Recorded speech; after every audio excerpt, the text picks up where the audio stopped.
প্রসাদ তার সন্তানকে খাইয়ে, তার সন্তানকে ঘরের মধ্যে ঘুম পাড়িয়ে, তার পায়ের কাছে প্রদীপ জ্বালিয়ে হীরা চণ্ডালে বেরিয়ে পড়েছে মা ভিক্ষা করতে। তেমন সময় ছোট্ট বাচ্চা মেয়ে শবরী, বাচ্চা তো ঘুমের মধ্যে শবরীর পা লেগে সেই প্রদীপটি উল্টে যায়, আরে সেই প্রদীপের আগুনে তাদের সাথে সেই পণ্য কুটিরটি দাউ দাউ করে জ্বলতে শুরু করে। দূর থেকে এই সমস্ত দৃশ্য দর্শন করছিল মা সেই কামধেনু গাভী, যেই কামধেনু গাভী এতদিন ধরে শবরীকে দুগ্ধ দান করতে করতে নিজের মায়ের মতো হয়ে গেছে। তাহলে আজ যখন মা দেখছে তার সন্তানের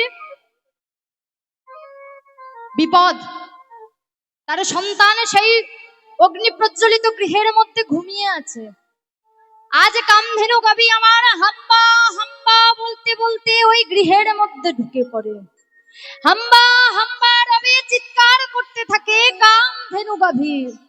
আর তার সেই হাম্বা হাম্বা রব শ্রবণ করে, হাম্বা হাম্বা রব শ্রবণ করে ছোট্ট শবরী আমার ঘুম থেকে উঠে পড়ে। তামা ঘুম থেকে উঠে পড়ে দেখে, শবরী দেখে তাদের সাদের পণ্য কুটিরটি আগুনে দাউ দাউ করে জ্বলছে। আজ যখন দেখছে তাদের সাদের বাড়িটি আগুনে পুড়ে যাচ্ছে, আজ মা আগুন আগুন বলে চিৎকার করতে করতে কামধেনু গাভীকে সাথে নিয়ে ছোট্ট শবরী আমার বেরিয়ে পড়লেন মা বনের উদ্দেশ্যে। সেই ঘর পরিত্যাগ করে, তাদের ছাদের বাড়ি পরিত্যাগ করে শবরী তার মা কামধেনু গাভীকে সাথে নিয়ে চলে যায় বনের মধ্যে। আর এদিকে মা হীরা চণ্ডালে নানাবিধার খাদ্য নিয়ে আজ ভিক্ষা সেরে বাড়ি এসে দেখছে তাদের সাদের বাড়িটি আগুনে পুড়ে ভস্মে পরিণত হয়েছে। আজ এই দৃশ্য দেখে মা আজ এই দৃশ্য দেখে করজোড় করে ভগবানের কাছে কাঁদতে কাঁদতে বলে, হে দয়াময়, হে প্রভু, আমি তো কোনোদিনই কারোর কোনো ক্ষতি করিনি, আমি তো কোনোদিনই কারোর কোনো ক্ষতি করিনি, তবে বিনা অপরাধে কেন প্রভু তুমি বারে বারে আমার এমন পরীক্ষা নিচ্ছ, আমায় কেন এত বিপদে ফেলছো প্রভু? তুমি সর্বপ্রথম তুমি আমার স্ত্রীকে নিলে, আমি তোমায় কিছু বলিনি, তারপর তুমি আমার সাদের এই বাড়িটিকে নিলে, এরপর আমার সন্তান শবরী। হে প্রভু, শবরী ছাড়া যে আমার আর কেউ নাই, এই পৃথিবীতে শবরী তো একমাত্র আমার নিজের আপনজন বলে আছে। দেখো প্রভু, আমার সন্তানের যেন কোনো ক্ষতি না হয়, আমার সন্তানের যেন কোনো ক্ষতি না হয়। আজ শবরী শবরী বলে চিৎকার করতে করতে হীরা চণ্ডাল আমার বনে বনে ঘুরছে। শবরী শবরী শবরী, কিন্তু কোথাও শবরীকে খুঁজে পায় না। হঠাৎ করে মা হীরা চণ্ডালে দেখতে পেলেন একটি বটবৃক্ষের তলায় কামধেনু গাভীর উদরে বসে ছোট্ট শবরী আমার হরিনাম করছে। আজ এই দৃশ্য দর্শন করে পদকর্তায় আমার তার পদাবলিতে কলম দিলেন। আজ কি বললেন? আজ বটবৃক্ষের তলে শবরী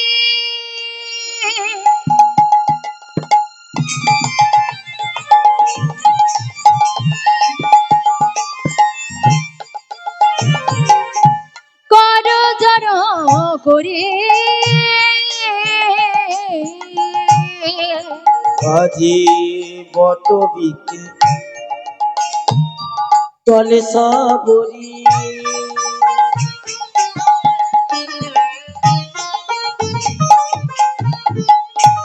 করজোড় করি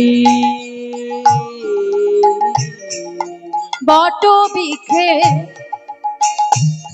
তলে শবরী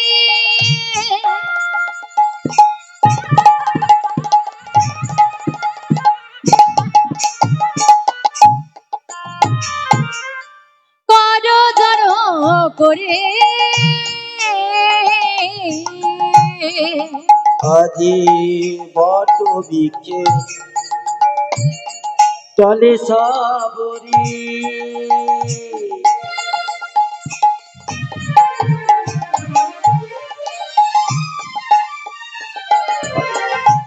করো জড়ো করি গাভীরয়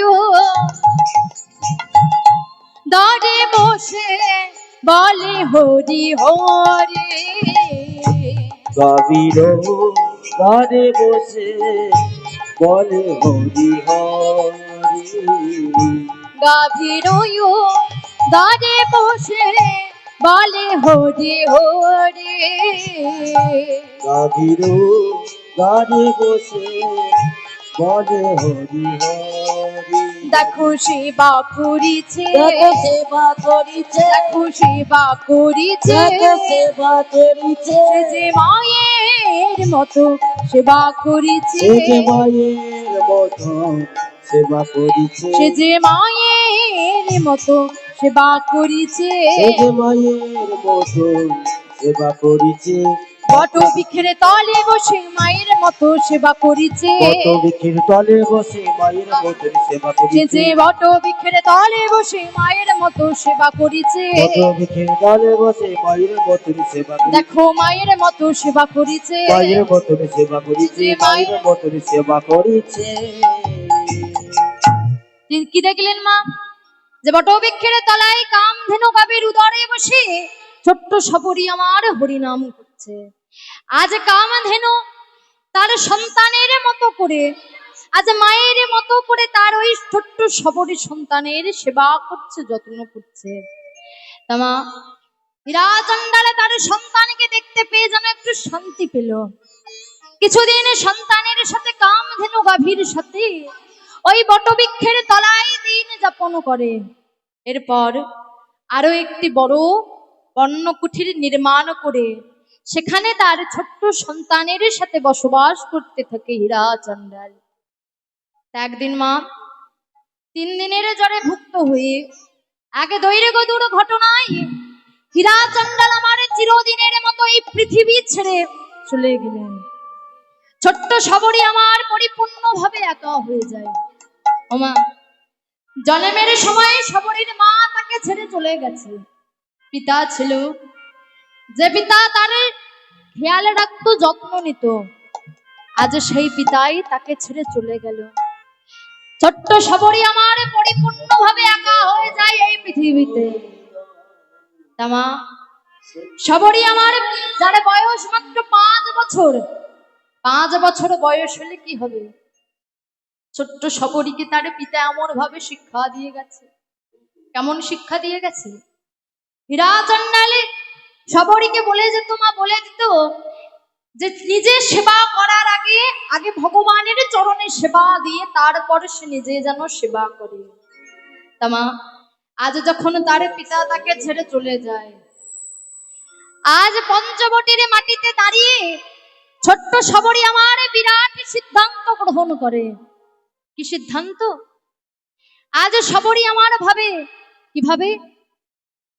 আজ পঞ্চবটি বনে ভাবি মনে মনে, বনে জগতি বনে ভাবে মনে মনে, পঞ্চবটি বনে ভাবি মনে মনে, বনে জগতি বনে ভাবে মনে মনে, সেবা করি মনে গো, সাধু সেবা ছাড়া সবই দয়াসার, এইভাবে অকিঞ্চলে। নানা সাধু সেবা ছাড়া সবই তো অসার, এভাবে কে সাধু সেবা ছাড়া সবই দয়াসার, এইভাবে অকিঞ্চলে। নানা সাধু সেবা ছাড়া সবই তো অসার, এভাবে কে ওরে সাধু সেবা ছাড়া ধর্ম নয় রে, সাধু সেবা ছাড়া ধর্ম নাই রে, সাধু সেবা ছাড়া ধর্ম নয় রে, সাধু সেবা ছাড়া